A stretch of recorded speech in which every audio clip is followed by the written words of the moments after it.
நான் பிரார்த்தனையோடு எத்தனை கூட்டங்களில் பேசினாலும் அத்தனை கூட்டங்களிலும் பிரார்த்தனையோடு சொல்லுகின்ற வார்த்தை இதுதான். யாருடைய உதடுகளில் ஒளிந்து கொண்டிருக்கக்கூடிய சொல் நம்முடைய வாழ்க்கையை மாற்றும் என்று நமக்கு தெரியாது. அது எந்த புத்தகத்திற்குள் ஒளிந்து கொண்டிருக்கிறது என்று கூட நமக்கு தெரியாது. எவ்வளவு சீக்கிரமாக அந்த சொல் நம்மை வந்து சேர்கிறதோ அவ்வளவு சீக்கிரமாக நம்முடைய வாழ்க்கையில் மாற்றம் நிகழ்கிறது.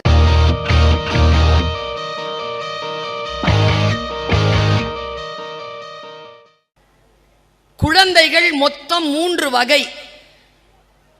ஒன்னு புத்திசாலி, நல்ல மார்க் வாங்கும், அடி வாங்காது, பொமரேனியன் நாய் மாதிரி. அது கொஞ்சிக்கிட்டே இருப்போம், அது ஒரு வேலை செய்யாது, ஆனா சூப்பரா இருக்கும், அது பார்க்கவே சந்தோஷமா இருக்கும் நமக்கு. அந்த மாதிரி இந்த ஃபர்ஸ்ட் புத்திசாலி. ரெண்டாவது எப்படி தெரியுமா? என்ன மாதிரி? திறமைசாலி. நல்லா பேசும், பாடும், ஆடும், நிறைய சம்பாதிக்கும், நிறைய பயணம் பண்ணும், நிறைய கப்பு வாங்கிட்டு வரும், இதெல்லாம் செய்யும். திறமைசாலி ரெண்டாவது. மூணாவது வகைன்னு ஒன்று இருக்குது. அது திறமைசாலியும் இல்லை, புத்திசாலியும் இல்லை. அதுக்கு நாங்க வச்சிருக்கிற பேரு புலி மூட்டை. அது நம்ம வீட்டில் தான் இருக்கும். படிக்கவும் படிக்காது, திறமைசாலியாகவும் இருக்காது.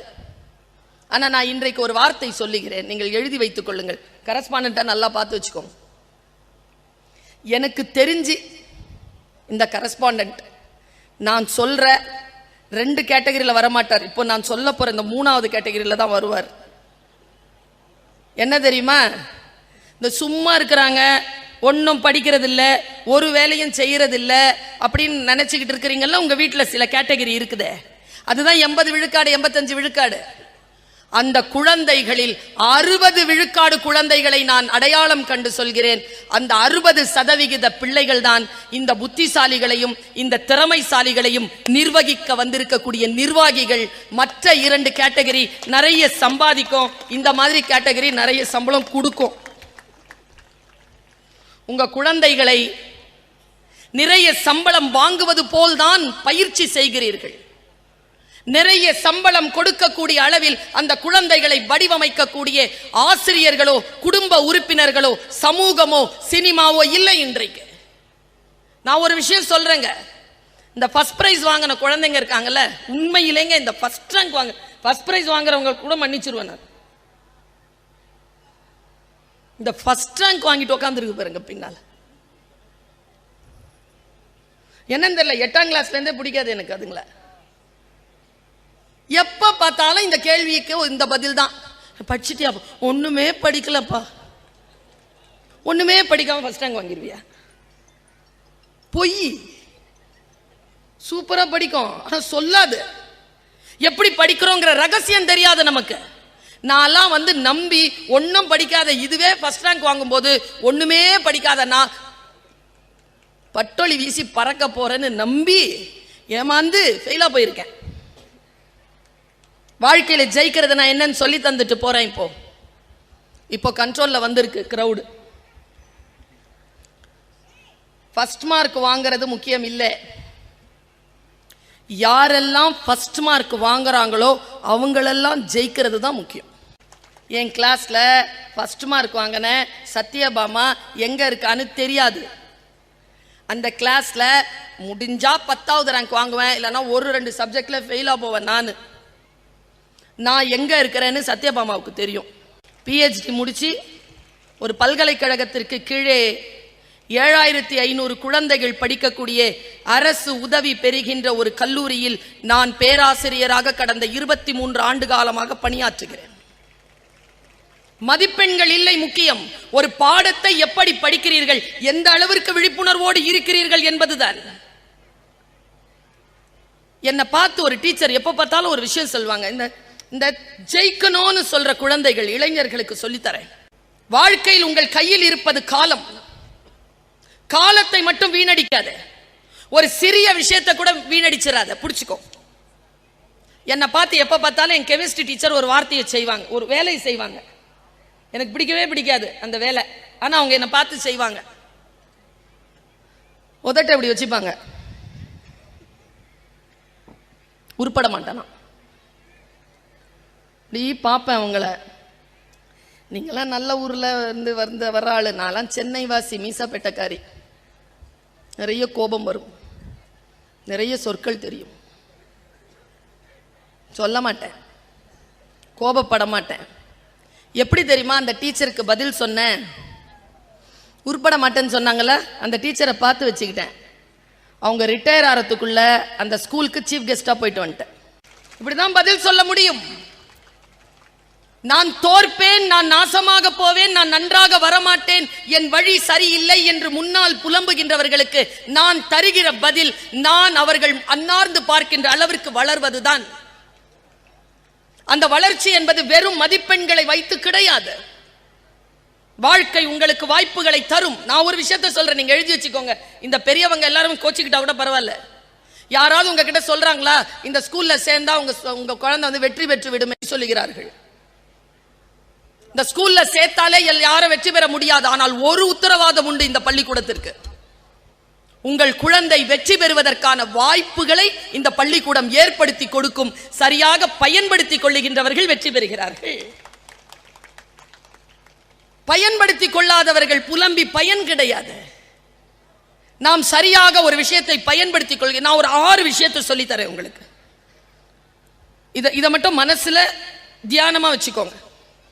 படிப்பு அப்படிங்கிறது வேற எதுவுமே கிடையாது, புரிதல் தான். 1ஆம் கிளாஸ்ல இருந்து 2ஆம் கிளாஸ் ஏன் போறீங்க? சொன்னா புரியுது. 2ல இருந்து ஏன் 3க்கு போடுறாங்க? இன்னும் கொஞ்சம் புரியுது. பெருக்கல்னா என்னன்னு தெரியுது, கூட்டல்னா என்னன்னு தெரியுது. 4வதுக்கு ஏன் போகுது? வகுத்தல்னா என்னன்னு தெரியுது. புரிதல் வர வர உங்களுக்கு மேல ப்ரமோஷன். இந்த உங்ககிட்ட ஒரு கார்டு வச்சிருக்காங்கல்ல, இந்த டீச்சர்ஸ் கொடுப்பாங்க ஒரு கார்டு. அதுக்கு இவங்க என்ன பேர் வச்சிருக்காங்கன்னு தெரியல. ஆனா அந்த கார்டுக்கு ரிப்போர்ட் கார்டா, ப்ராக்ரஸ் கார்டு. இந்த சொல் உங்க குழந்தைகளுடைய மார்க் கார்டுல இருக்கான்னு பாத்துக்கோங்க. ப்ராக்ரஸ் அப்படிங்கிறது ரொம்ப ரொம்ப முக்கியம். 98 மார்க் வாங்குறது முக்கியம் இல்லை. உங்க குழந்தை 16 மார்க் வாங்குதா, அடுத்த எக்ஸாம்ல 18 வாங்குதா, ப்ராக்ரஸ் பாருங்க. 98 வாங்குறது பார்க்காதீங்க. நான் மீனுங்க, நான் கடல்ல நீந்துவேன், மரையேற தெரியாது எனக்கு. 98 எல்லாம் வாங்க மாட்டேன், ஆனா 75 வாங்கிடுவேன். 75ங்கிறது டிஸ்டிங்ஷன், போதுமானது. இந்த மார்க் வாங்குற மாதிரி தான் 100% அட்டெண்டன்ஸ்க்கெல்லாம் இவங்க சர்டிபிகேட் கொடுப்பாங்க. எனக்கு அதிலெல்லாம் உடன்பாடு கிடையாது. நான் 95 நாள் தான் வருவேன். 5 நாள் சாவுக்கு போவேன், காது குத்துக்கு போவேன், கல்யாணத்துக்கு போவேன், திருவிழாவுக்கு போவேன், டூருக்கு போவேன். இதெல்லாம் செஞ்சுக்குவேன் அந்த 5 நாள்ல. 100 நாளும் படிச்சு என்ன பண்ண போறீங்க? வாழ்க்கை என்பது என்ன, படிப்பு என்பது என்ன? விழிப்புணர்வோடு நாம் இருப்பது தானே. நான் ஒரு 6 விஷயம் சொல்கிறேன் என்று சொன்னேன். அந்த 6 விஷயத்தை சொல்றேன், நீங்க மனசுல குறிச்சு வச்சுக்கோங்க. 1, சுத்தமான கரங்கள், கிளீன் ஹேண்ட். 2, பியோர் ஹார்ட், தூய இருதயம். வாழ்க்கையில் ஜெயிப்பதற்கான வழி சொல்றேன் நான். கரங்கள் மட்டும் கரைப்படிய கூடாது. இதயம் தூய்மையாக இருக்க வேண்டும். இதயத்தில் கருப்பு விழக்கூடாது. நான் இந்த 2 இடத்துல நிறுத்துறேன். அண்ணா நகர்ல ஒரு பள்ளிக்கூடம். அந்த பள்ளிக்கூடத்திற்கு பேரண்டிங் அப்படின்னு நீங்க எல்லாம் உட்கார்ந்துருக்கீங்கல்ல, டீச்சர்ஸ், ஆசிரியர்கள் அல்ல, பெற்றோர்கள், அப்பா அம்மா உட்கார்ந்துருக்கீங்கல்ல, கவனம். நம் வீட்டில் ஒரு குழந்தை வளர்கிறது என்று சொன்னால் அந்த குழந்தையை நேர்மையானவனாக, மிகப்பெரிய ஆளுமை மிகுந்தவனாக ஆக்குவதற்கான பின்புலத்தை நான் பெற்றோர்களுக்கு சொல்கிறேன். எங்க நம்ம மிஸ் பண்றோம்? இந்த குழந்தைகள் எங்க மிஸ் ஆயிடுறாங்க? அவங்களோடையே படித்தவர்கள் மேலே செல்லுகின்ற பொழுது ஒரு குரூப் மட்டும் ஏன் கீழே போகுது? நான் கார்ப்பரேஷன் ஸ்கூல்ல படிச்சவ தான். ஆனால் எனக்கு உயர்வுக்கான அந்த சிக்னேச்சருக்கான அந்த ஸ்ட்ரோக் தெரிஞ்சு போச்சு. அதனால ஒழுக்கமா வந்துட்டேன். அதை கற்றுக் கொடுக்க வேண்டுமா இல்லையா குழந்தைகளுக்கு? அவர்களுக்கு உரிமை இருக்கிறதா இல்லையா? பாருங்க, அண்ணா நகர்ல ஒரு ஸ்கூல்ல பேச போறேன். அங்க சீஃப் கெஸ்டா நானும் அனிதாவும், எப்படி நானும் போலீஸ் சார் ஆபீசரும் எப்படி உட்கார்ந்துருக்கோமோ, மாணிக்கம் சார் உட்கார்ந்துருக்கோமோ, அந்த மாதிரி என் கூட அன்னைக்கு உட்கார்ந்து இருந்தவர், இன்னில இருந்து ஒரு 5 வருஷத்துக்கு முன்னால உட்கார்ந்து இருந்தவர், இன்னைக்கு டிஜிபியா இருக்கிற சைலேந்திர பாபு ஐஏஎஸ். அவர் உட்கார்ந்து இருக்கார், நான் பேசுறேன், எனக்கு முன்னால் அவர் பேசுறார். அவர் ஒரு குறிப்பிட்ட ஒரு சம்பவத்தை சொன்னார். நான் உங்களுக்கு அந்த சம்பவத்தை சொல்கிறேன். Clean heart and clean hand man. அவர் சொல்றார், நான் 10வது வயதில் இருந்த பொழுது என் வீட்டில் ஒரு சம்பவம் நடந்தது. அந்த சம்பவம் வேறு எதுவும் இல்லை. எங்க அப்பா ஒரு சட்டையை மாட்டிட்டு தூங்கிட்டார். அந்த சட்டை பைக்குள்ள ஒரு 5 ரூபாய் இருந்தது. அடுத்த நாள் அந்த 5 ரூபாவை காணும்னு சொல்லிட்டு அப்பா தேடினார். வீட்டில் இருக்கிற எல்லார்கிட்டையும் கேட்டார், எல்லாரும் இல்லைன்னு சொல்லிட்டாங்க. அதுக்கப்புறமா அப்பா விட்டுட்டார். ஆனா அங்க சட்டையை மாற்றதை நிறுத்திட்டார்.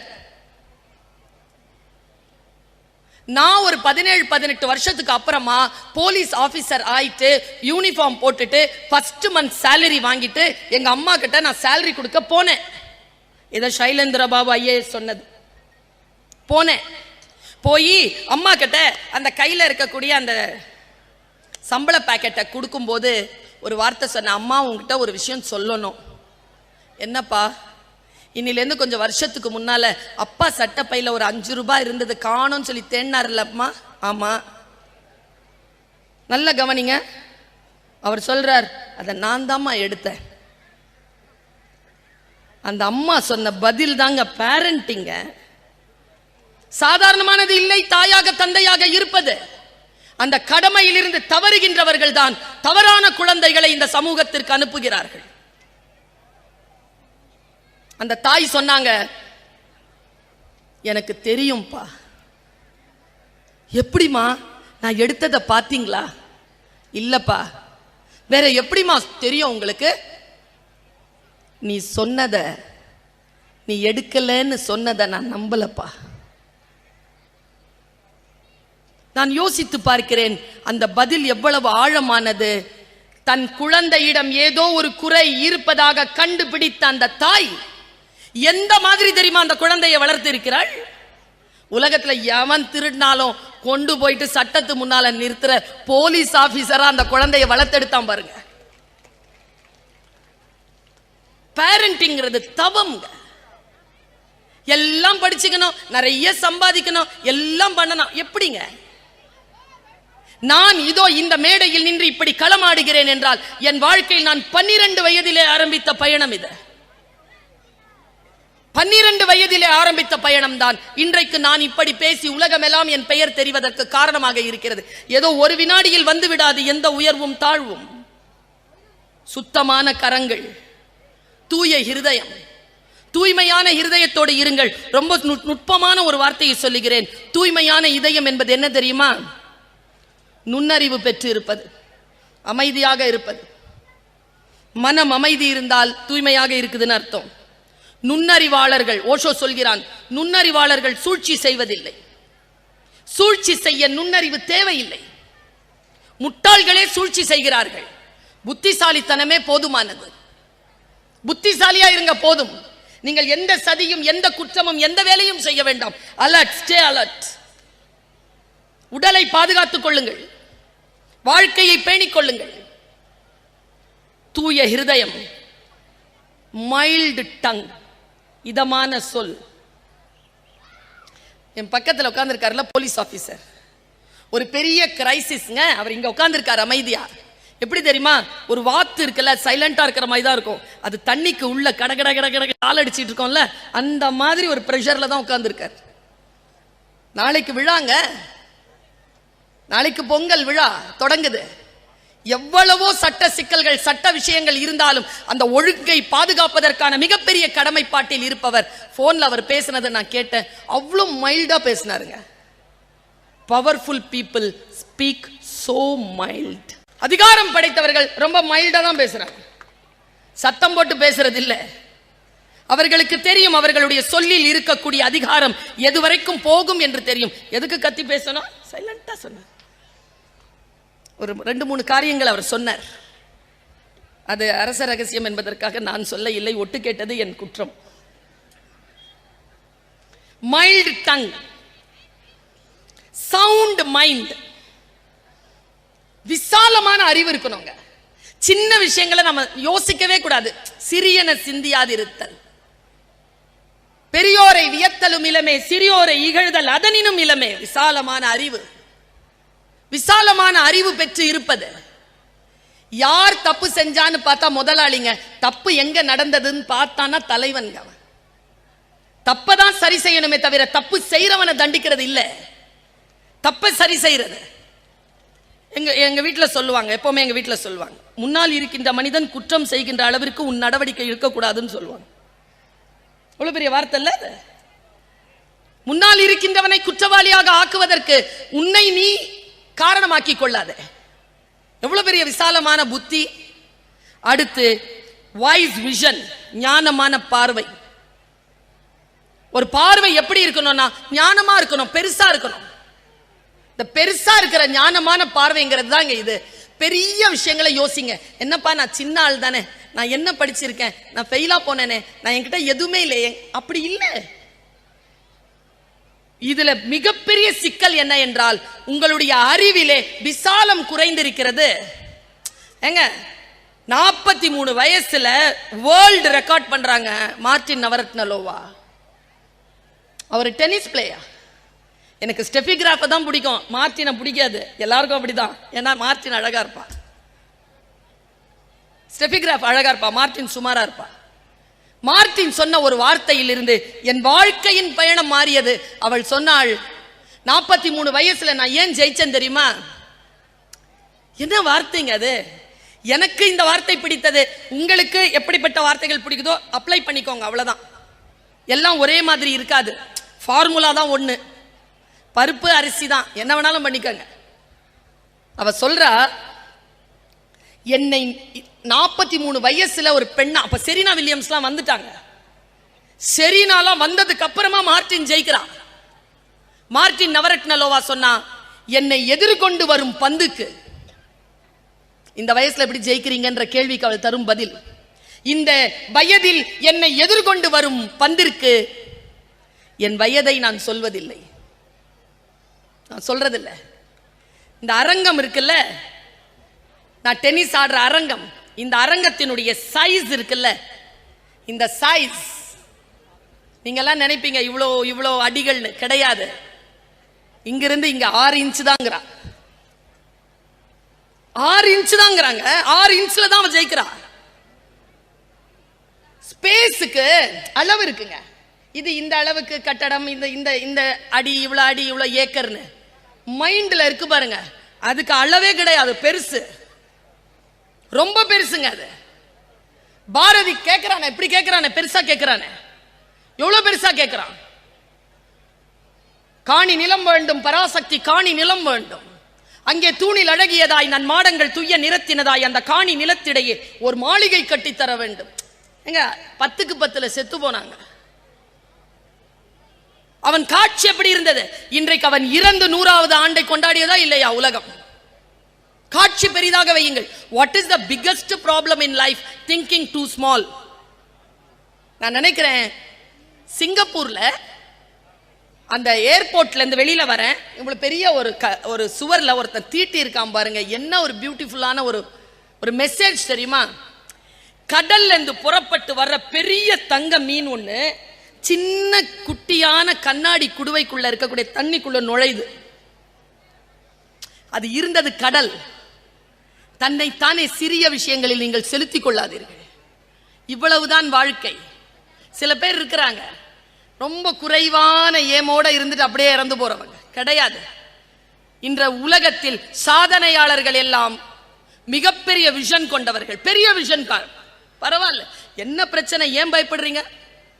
நான் கேட்கிறேன், சகோதரர் இங்க உட்கார்ந்திருந்தாரு, நிறுவனர், நான் நினைக்கிறேன் அவர்களுடைய தாயார் நினைக்கிறேன். அவங்க இந்த கட்டடத்தை ஆரம்பிப்பதற்கு முன்னால் இந்த கட்டடம் எப்படி கடந்தது, இந்த நிலம் எப்படி இருந்திருக்கும்? இங்க ஒரு விஷன் பார்த்தாங்களா இல்லையா? அவங்க ஒரு ஸ்கூலை நிர்மாணிக்கிறதுக்கான விஷன் கிடைச்சதா இல்லையா கண்ணில்? அது முதலில் விதை விஷனா தான் விழுது. காட்சிப்படுத்திக் கொள்ளுங்கள். வாழ்க்கையில் சில விஷயங்களை காட்சிப்படுத்திக் கொண்டால் அது உங்கள் காலடிக்கு வரும். காட்சிப்படுத்துவதற்கே அச்சப்பட்டால் எப்படி காலடிக்கு வரும்?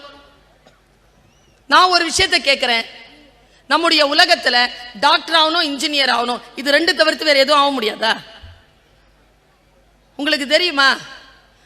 அனிதா ஒரு ஷோ பண்ணாங்கன்னா அவங்களுடைய சம்பளம் என்னன்னு தெரியுமா உங்களுக்கு? நான் ஒரு மீட்டிங் பேசினா என்னுடைய சம்பளம் என்னன்னு தெரியுமா? எத்தனையோ துறை இருக்குங்க இந்த உலகத்துல. ராபின் சர்மான்னு ஒரு பேச்சாளருங்க, அவர் ஒரு மோட்டிவேஷனல் பேச்சாளர். அவருடைய 1 ஹவருக்கு அவர் சொல்ற ஃபீஸ் 35 lakhs. 1 hour ஸ்பீச் தான். தமிழ்நாட்டிலே இருக்கிறாங்க 15 லட்சம் 20 லட்சம் எல்லாம் ஒரு ஸ்பீச்சுக்கு வாங்குறவங்க. அவங்க உள்ள வந்துட்டு உட்காந்து 1 மணி நேரம் பேசிட்டு போனா 25 லட்சம் ரூபாய் கொடுக்கறதுக்கு ஆட்கள் இருக்கிறாங்க. டேலண்ட். குழந்தைகிட்ட இனிமேல் இப்படி சொல்லாதீங்க. 2 விஷயத்தை இன்னைக்கு சொல்லிட்டு போறேன், சொல்லாதீங்க. 1, நடிக்காதடா, என்கிட்ட விளையாடாதடா, இந்த வார்த்தை சொல்லாதீங்க. இந்த 2 டிபார்ட்மெண்ட் தான் நிறைய சம்பாதிக்குது. சம்பாதிக்கிற மாதிரி நடி, சம்பாதிக்கிற மாதிரி விளையாடு. புகழ் பெறுகின்றது போல் களமாடு. வாய்ப்புகள் இருக்கு. யாரோட தெரியுமா பழகணும்? யாரோட பழகணும்னா, உன்னை பிடிச்சி கீழே இழுக்கிறவங்களோட பழகவே கூடாது. நீ அன்னார்ந்து பார்க்கிறார் இல்லையா, அவர்களுடைய நடவடிக்கை மட்டும் பார்த்து அவர்களோடு பழக ஆரம்பி. மிக சிறப்பானவர்களோடு உங்களுடைய புத்தியையும், உங்களுடைய பிசிக்கலா கூட நீங்க கூட இல்லாமல் இருக்கலாம், ஆனால் அவர்கள் கருத்துகளோடு உடன் இருங்கள். பெரிய விஷயங்களை யோசியுங்கள். கணவன் மனைவி எவ்வளவு வேணாலும் சண்டை போட்டுக்கோங்க, அப்பா அம்மா சண்டை போட்டுக்காதீங்க. முக்கியமா சொல்றேன், குழந்தையை தந்தை கண்டிக்கின்ற பொழுது, நீங்கள் தாயாக இருக்கக்கூடிய நீங்கள் தந்தை போனதற்கு பிறகு தந்தையை குழந்தையிடம் திட்டாதீர்கள். தாய் கண்டிக்கின்ற பொழுது அந்த குழந்தைக்கு முன்னாலேயே தந்தை தாயை கண்டிக்காமல் இருங்கள். ஆளுமையான குழந்தைகள் உங்களுக்கு கிடைப்பார்கள். இன்னிலிருந்து ஒரு வார்த்தை சொல்றதை விட்டுருங்க. நீங்க எல்லாரும் சொல்ல ஆரம்பிச்சிட்டீங்க, நான் பாக்குறேன். இங்க பாருடா, நீ நல்லபடியா வளர்ந்து உருப்படியாகி நல்லபடியா போ, என்னையும் என் பொண்டாட்டியும் பார்க்க அவசியம் கிடையாது சொல்றீங்களா? அவன் நம்புறான், அப்படிதான் இருக்கிறான். இனிமேல் சொல்லுங்க, நானும் என் மனைவியும் பல்வேறு விதமான கவலைப்பட்டு கஷ்டப்பட்டு உன்னை பெற்று வளர்த்து ஆளாக்கி இருக்கிறோம்.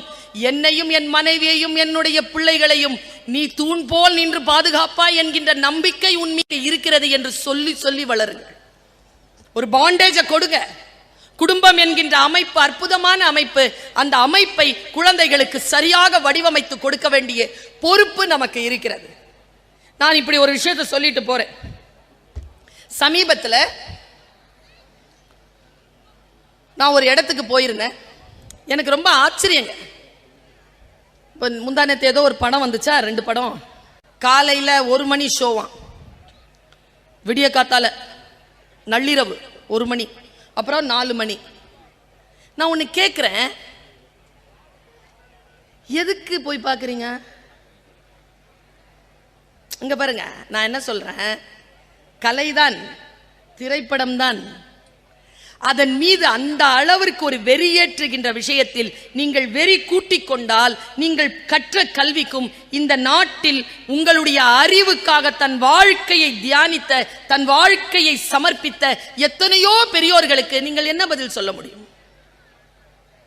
எங்க ஐயா பெரியார்தாசன் தான் சொல்வார், மேல இருந்து ஒருத்தன் உண்மையா குதிப்பானா, சினிமால அவனுக்கு பேரு டூப்பு. உண்மையா குதிப்பான், அவனுக்கு பேரு டூப்பு. குதிக்கிற மாதிரி இவர் நடிப்பார், இவருக்கு பேர் ஹீரோ. அவனுக்கு 1000 ரூபாய் சம்பளம், இவருக்கு கோடி ரூபாய் சம்பளம். இந்த இமேஜ் பில்டிங் யார் செய்யறது? இப்போ நான் நல்லா தானே பேசுறேன், கோடி ரூபாய் சம்பளம் எனக்கு கொடுக்க முடியாதா? கொடுக்க மாட்டாங்க, நடிக்கிறவங்களுக்கு தான் கொடுப்பாங்க. சிந்தனைக்கு எப்பொழுது இடம் இல்லையோ அப்பொழுது அந்த சமூகம் வளர்ச்சி அடைவதில் பின்தங்கும். நான் இன்னொரு டிப்ஸ் உங்களுக்கு சொல்லிட்டு போறேன். ஆர்ப்பாட்டமாக பேசுகின்றவர்களுடைய பேச்சுதான் சிறப்பாக இருக்கும் என்பது இல்லை என் தோழமைகளை. அமைதியாக சிந்தனை பூர்வமாக சொல்லிவிட்டு சில பேர் போய்விடுவார்கள். அவர்களுடைய அந்த வார்த்தை புரிந்து போனால் நம் வாழ்க்கை வெளிச்சம் கூட்டும். அந்த வெளிச்சத்தை தவறவிட்டு விட்டால் மீண்டும் அந்த சொல் வந்து சேர்வதற்கு 40 வருஷம் ஆயிடும். 40 வருடங்கள் உங்களுடைய வாழ்க்கையில் இருள் சூழும். கவனம், கவனத்தோடு அடுத்த கட்டத்தை எடுத்து வைப்பது. இந்த கவனத்தை எப்படி சிதறடிக்கிறாங்க? நான் எத்தனையோ மேடைகளில் இந்த கவனத்தை மட்டும் நீங்கள் சிதறடிக்க விடக்கூடாது. என் தமிழகத்து மக்கள், என் தமிழ் உறவுகள் அடுத்த தலைமுறையை வளர்த்தெடுப்பதற்கு கவனத்தை மிக சிறப்பாக வைத்திருக்க வேண்டும் என்பதுதான் என் பயணமாக இருக்கிறது. ஒரு வினாடி கவனம் சிதறியவருக்கு ஆக்சிடென்ட் ஆகுதுங்க. ஒரு வினாடி. எங்க அப்பா சொல்வார், तारीख ने माजी के वो दौर भी देखे हैं, लम्हों ने खता की थी, सदियों ने सजा पाई. என்ன அர்த்தம்? காலம் எனும் பேரேடு தன்னுடைய பேரேட்டில் ஒரு ரகசியத்தை வைத்திருக்கிறது.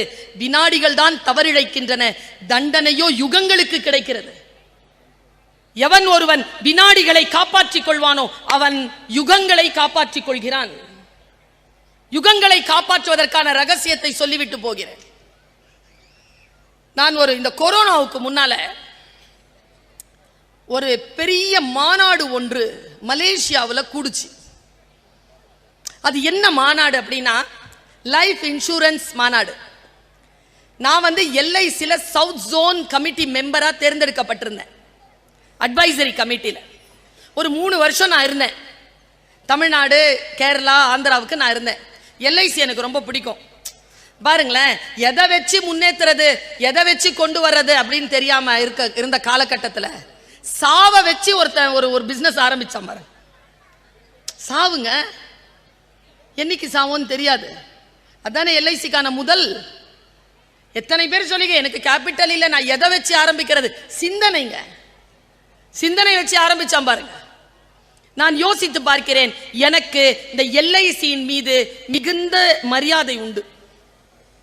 அதனால என்ன பண்ண, நான் ஏன்பா இது பேச விடுறது இல்லை. கவனத்தை சிதறடிப்பதற்கு எத்தனை காரியங்கள் இருக்கோ அத்தனையும் பண்றது. அதனால சிதற விடக்கூடாதுன்னு பேசிட்டு இருக்கிறேன்.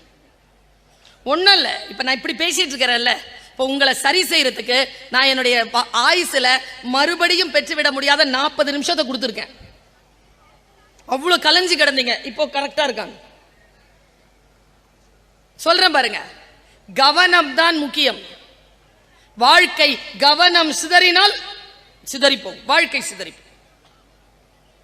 நான் என்ன பண்றேன், அந்த ப்ரோக்ராமுக்கு போறதுக்கு மலேசியா டிராவல் பண்றேன். மலேசியாலேருந்து கென்டிங் போகணும், அது ஒரு 3 மணி நேரம் பயணம், கார் டிரைவ். கார் போய் இறங்கின உடனே அவங்க அந்த விஞ்ச் இருக்குல்ல, விஞ்ச் இல்லை, இந்த கேபிள் கார்ல ஒரு காட்டை கடந்து போகிற ஒரு வாய்ப்பு. காட்டை கடந்து அவங்க கூட்டிட்டு போறாங்க. அந்த கண்ணாடி குமிழ்ல போறேன். பிரமாதமான அனுபவம். போயிட்டு நான் ரெஃப்ரெஷ் ஆகிறதுக்கு போகல. ஏன்னா இதோ உங்கள் மத்தியில் பேசுவதற்கு எனக்கு எந்த ப்ரிப்பரேஷனும் கிடையாது. நான் உட்காந்து பேசிட்டு இருக்கிறேன், ஒரு குறிப்பு கூட கிடையாது, பேசிட்டு இருக்கேன். ஆனா அது இன்டர்நேஷனல் கிரவுட். யார்கிட்ட பேசுறேங்கிறது எனக்கு தெரியணும், அந்த அரங்கம் தெரியணும், எனக்கு ஆர்கனைசர்ஸனுடைய மென்டாலிட்டி தெரியணும், அப்பதான் பேச முடியும்னு சொல்லிட்டு நான் சொன்னேன், நான் ரூமுக்கு போகல, நான் உட்காந்து ப்ரோக்ராம் பார்க்குறேன். இல்லை மேடம் 11 மணி ஆச்சு, இல்லை டீ இங்கேயே கொடுத்துருங்கன்னு. இங்கே டீ கொடுத்தாங்க. உட்காந்தங்க. 20 நிமிஷம் என் வாழ்க்கையில் நடந்த அந்த அனுபவத்தை உங்ககிட்ட பகிர்ந்துட்டு போறேன். இளைய குழந்தைகள் இருக்கிறீர்கள், பெண்கள் இருக்கிறீர்கள், பெண் குழந்தைகள் இருக்கிறீர்கள். கவனமாக இந்த சம்பவத்தை மட்டும் கேட்டுக்கொள்ளுங்க. போறேன். ஒருத்தர் சூப்பரா ஸ்மார்ட்டா ஒருத்தர் வந்தார். பயங்கர ஸ்மார்ட்டா இருந்தார். அவர் நடந்து வரது அவ்வளவு சூப்பரா இருந்துச்சு. நல்லா தெரிஞ்சுக்கோங்க, ஸ்டேஜ்ல பேசணும் அல்லது அந்த மாதிரியான நீங்க உங்களை வெளிப்படுத்திக் கொள்ள வேண்டும் என்றால் you have to look after your body language. என்ன ட்ரெஸ் பண்றீங்க, முடி எப்படி வச்சிருக்கிறீங்க, கண் பார்வை எப்படி வச்சிருக்கிறீங்க, உங்களுடைய ஆடை, உங்களுடைய ஷூஸ், உங்க கையில வச்சிருக்கிற ஆக்சசரிஸ் எதுவுமே இல்லைன்னா கூட நீங்க எப்படி பெர்ஃபார்ம் பண்றீங்க அங்க ரொம்ப முக்கியம். நடக்கிறது ரொம்ப முக்கியம், உட்கார்றது எழுந்திருக்கிறது ரொம்ப முக்கியம். அப்போதான் ஆடியன்ஸ் முன்னால நின்று பேச முடியும். அவர் ஒரு 55 வயசு இருக்கும் அவருக்கு, ஆனா பிரமாதமா இருந்தாருங்க. டக் டக் டக் டக்னு அப்படி நின்று அவருடைய டாபிக் அன்னைக்கு மார்க்கெட்டிங்.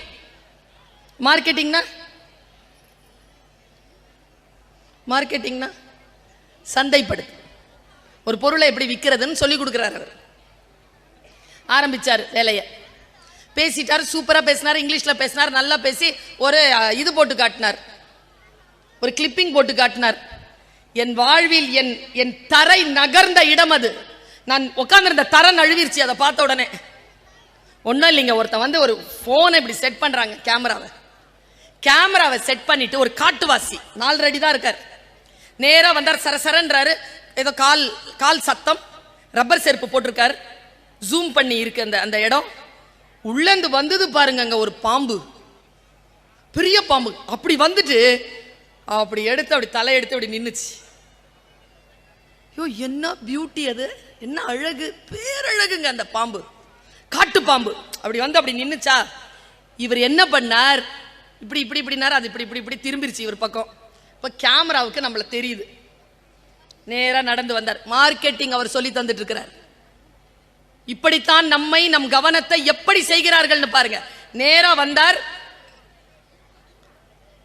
இப்படி நின்னாருங்க முன்னால. பாம்பு என்னங்க பண்ணணும்? இயல்பா பாம்பு என்ன பண்ணும்? முன்னால் இப்படி வந்து நின்னா என்ன பண்ணும்? என்ன பண்ணும்? கொத்தம்ல இல்ல, என்ன பண்ணும்? அமைதியா போயிரும். ரெண்டும் பண்ணல. அது என்ன பண்ணுச்சு தெரியுமா? நடுங்குதுங்க. ஏங்க நான் தாய்ங்க, நானு எனக்கு 22 வயதில் மகன் இருக்கிறான். நான் இத்தனை 1000 குழந்தைகளுக்கு நான் டீச்சர். என்னால யாரும் நடுங்குவதையோ அழுவதையோ கதறுவதையோ பார்க்கவே முடியாதுங்க என்னால. அது நடுங்குதுங்க. நான் சொல்ற மனச, பாம்பே போயிரு, ஏன் நடுங்குற? நடுங்குதுங்க. இப்படி இப்படி இப்படிங்குது. திடீர் கப்புன உக்காந்தான் பாருங்க. உக்காந்த உடனே அந்த தலைய இப்படி பண்ணிருச்சுங்க. அவனுக்கு முன்னால அப்படி முன்னால பண்ணிட்டு இப்படி நடுங்குது. அந்த டைம்ல அவன் ஒரு வேலை செஞ்சாங்க. மெதுவா வஜ்ராசனத்துல உட்காந்துருக்கான். தொழுகையில் உட்காருவோம்ல சஜ்தாக்கு, அப்படி உட்காந்துருக்கான். உட்காந்துட்டு அந்த பாம்பு இப்படி இருந்துச்சு பாருங்க. நேரா வந்தான், முத்தம் கொடுத்துட்டாங்க பாம்பு தலையில. ஆடியன்ஸ் பயங்கரமா கை தட்டுறாங்க. அப்புறம் எழுந்திரிச்சிட்டு கடகடன்னு போயிட்டான். அந்த பாம்பு என்ன நடந்ததுன்னே தெரில, அதுக்கு முத்தம் கொடுத்ததே தெரில. அது பாட்டுக்கு இப்படி சுத்தி பார்த்துட்டு போயிருச்சு. வச்சு பேசினாரு பாருங்க, அதான் பேச்சு. இந்த பாம்பு தான் கிளைண்ட். இந்த முத்தம் கொடுக்க வந்தான்ல, அவன் தான் ஏஜென்ட். கொடுக்கப்பட்ட முத்தம் தான் விற்கப்பட்ட பாலிசி. அட பாவிகளா, இப்படியா பாலிசி விற்கிறீங்க உங்க ஊர்ல? நான் வீட்டுக்கு அந்த ரூமுக்கு போய் அந்த பென் டிரைவை கேட்டு என்னதான் நடந்தது பாம்புக்குன்னு பார்த்தா வேற ஒன்றும் நடக்கலைங்க. ரொம்ப சுலபமா அந்த ஏமாத்தி இருக்கிறான் அந்த பாம்பை. அவன் மார்க்கெட்டிங்கிறான். நீங்க எப்படி 1 மணிக்கு ஓடுனீங்களோ 4 மணிக்கு ஓடுனீங்களோ அப்படி. என்ன தெரியுமா, போய் அவன் நின்னால, பாம்பு வந்து நின்னுச்சுல, 2 விரலை இப்படி அசைச்சான். அது விரலை செய்வ பார்த்துச்சு, நமக்கு நடுக்கமா தெரிஞ்சுது. வஜ்ராசனம் போட்டுக்கிட்டு இந்த விரலை அரைச்சிக்கிட்டு இருந்தான். அது பார்த்துட்டு இருந்தது. அது கவனம் எங்கேயோ இருக்கும்போது முத்தம் கொடுத்துட்டு போயிட்டான். நம் கவனத்தை வேறு பக்கம் திருப்பி நம்மை ஜெயித்து விட்டதாக நமக்கு வன்முறை செய்துவிட்டு இந்த சமூகம் கெக்களித்தால், என் தோழமைகளே, நம் கவனம் சிதறடிக்காமல் இருப்பதற்கான வழிவகைகள் என்னவோ அதை கையில் எடுத்துக் கொள்ளுங்கள். சின்ன சின்ன விஷயம்தான், ஆனால் மிகப்பெரிய அளவிற்கு நமக்கு ஒரு இழிவு நடக்கிறது என்றால் அது நம் வாழ்க்கையில் நம் கவனம் சிதறுகின்ற இடம்.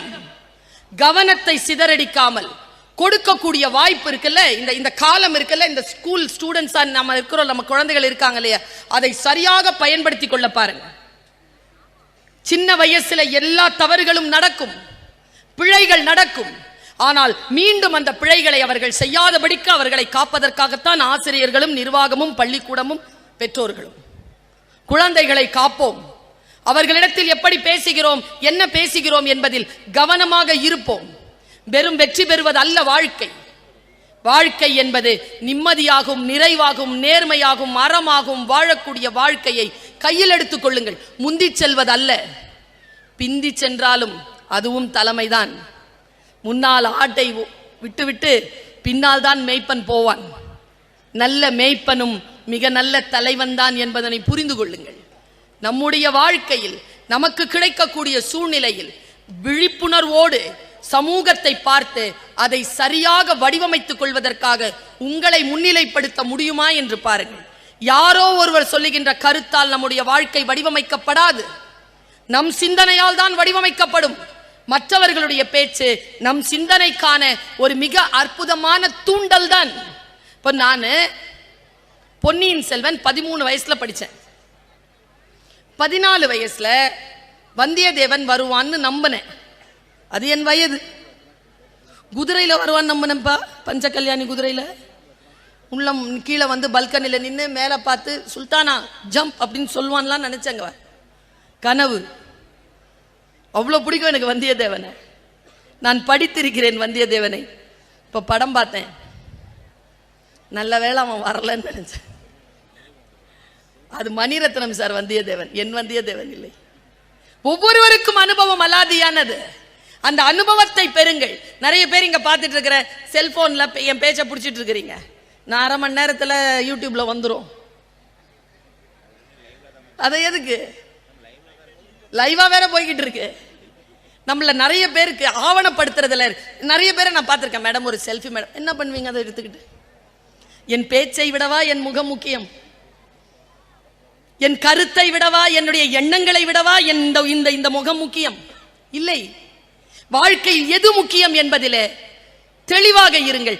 மனிதர்கள் முக்கியமே இல்லை என்று சொல்கிறது தமிழ். பெரியோரை வியத்தலும் இளமே. வியக்காத, யாரை பார்த்தும் வியக்காத. வியந்தால் வியக்கின்றவர்கள் வளர்ந்து கொண்டே இருப்பார்கள், நீ கீழே தான் இருப்பாய் என்று சொல்லி தருகிறது தமிழ். புரிந்து கொள்ளுங்கள்.